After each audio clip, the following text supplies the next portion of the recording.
Hey everyone, Mike on Monday coming to you. So got a lot of things to cover because the busy season is still here. So first of all, any open fields, any fields that are harvested, etc., that soil tests can be pulled on, it's a great time to get that done. What we try to do is get in there between the harvest of the crop and the next work that you might be doing, such as manuring or plowing, etc.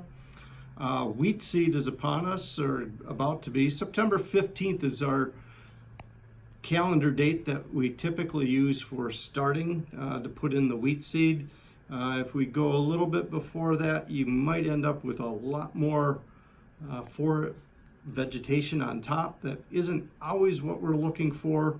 So it's on the early side yet, but again, have those fields figured out, which varieties you want to use. We have a whole host of things here at Country Visions. Talk to your agronomist about which product would be the right fit for your situation. And basically that first time, or that first week of planting, we're shooting for about 1.5 million seeds per acre. Again, having to do some math with how many seeds per pound and the lot number you're dealing with, and then add about 5% per week past that time. So every week past the 15th, be adding about 5%. So as we get later and later, since that plant isn't going to tiller as much, we need to replace those tillers with actual seed, actual plants to keep ourselves in a very good position for yield. For all those folks who joined us last year with Phil Needham at our intensive wheat management program that we held, remember that the fertilizer that he proposed, that we're utilizing that, getting off to a good start.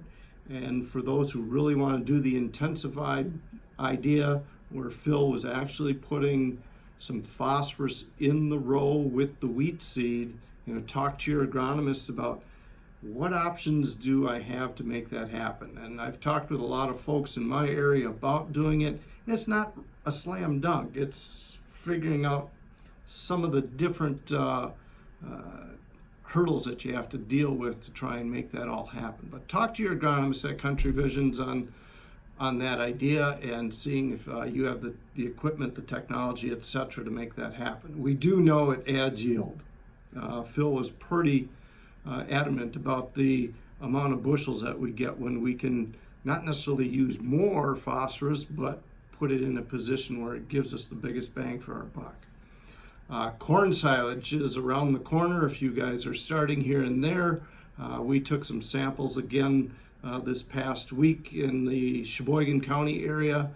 Some of this material was planted around May 15th or so, and we had a range of anywhere from 72 to about 80 points of moisture.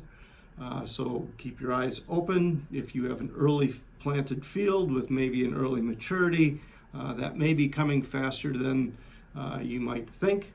Lots and lots of fourth crop hay came off. We've pulled a lot of tons out of the fields this year.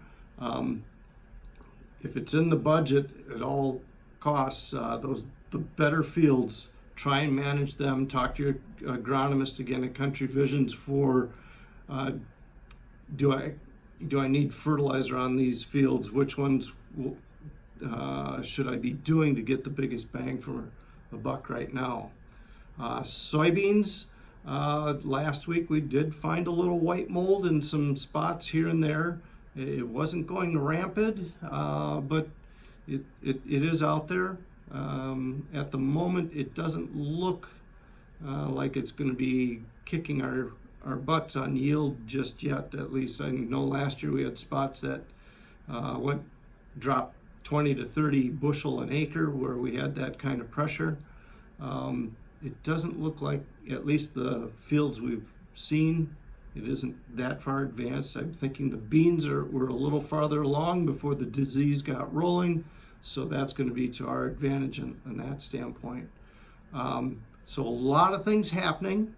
Again, if you got soil tests, that need to be taken or manure samples that need to get sent in, give us your agronomist a call, get those things all set up so that we get all this information in the right place at the right time at the most efficient way for everyone involved.